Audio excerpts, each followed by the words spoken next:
This is the Dallas Morning News. It's Monday, February 9th. Sunny and warm today with a high of 82. Some clouds will move in this afternoon and evening with a low of 60. Here are today's headlines. Chris Womack is one of a dwindling number of Texas ranchers who can remember fighting the New World screwworm, a once vanquished pest that is threatening to make an unwanted encore in the U.S. after its recent return to northern Mexico. In the early 70s, an outbreak of the parasite, which can kill cattle in less than 2 weeks, devastated Texas ranchers. More than 50 years later, Womack and other Texas cattlemen are bracing for the screwworm's potential comeback. Cases are proliferating in a Mexican state that borders Texas, with the pest having escaped containment by an international eradication program that had banished it for decades.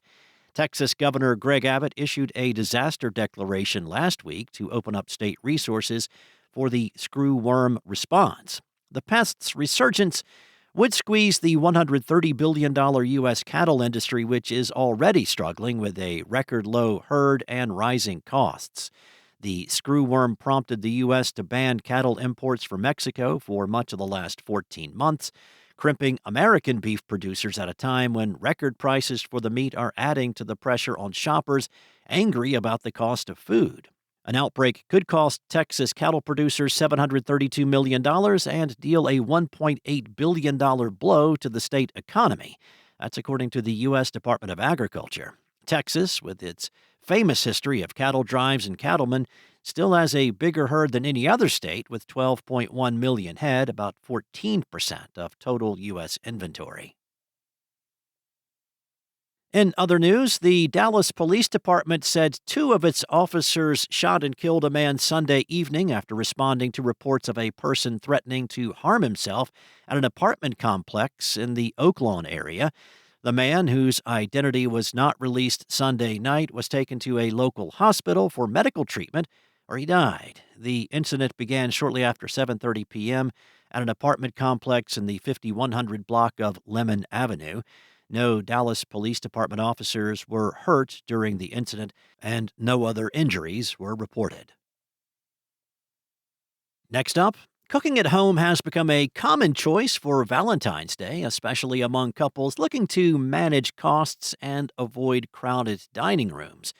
About 41% of those celebrating Valentine's Day plan to eat at home rather than go out, a shift tied in part to tighter budgets and a desire for simpler plans. Many couples also prefer skipping fixed reservation times, which gives the evening more flexibility. Data from Valentine's Day 2024 showed recipe apps usage rose 38% on February 12th of that year and stayed 28% higher by February 14th after steady gains earlier in the week. Social media also plays a role, with food-focused videos promoting low-cost date ideas that center on cooking together. And is Delilah, Dallas's sexiest new restaurant, worth the hype? Walk in through the secluded foyer and the world of Delilah opens up in a movie-like scene where women in white feather headdresses sway their hips to a live band playing sultry songs by Chappell Roan and Elton John. Delilah is a supper club with the most talked-about dishes cheekily casual. There's the plate of $29 chicken tenders served with 3 sauces, a $24 order of pigs in a blanket, and a $29 cheeseburger. Despite Delilah's expensive taste, the food is priced similarly to competitors. Now, whether it's worth the hype, well, that's up to you.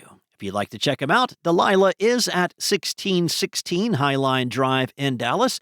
They're closed Mondays and only open in the evenings on other days. Thanks for listening. For more on today's stories and the latest breaking news, visit dallasnews.com. And don't forget to check out the Dallas Morning News Rewards program for our virtual events. For more info on upcoming events, visit rewards.dallasnews.com. Enjoy your day, and I'll be back tomorrow with more from the Dallas Morning News.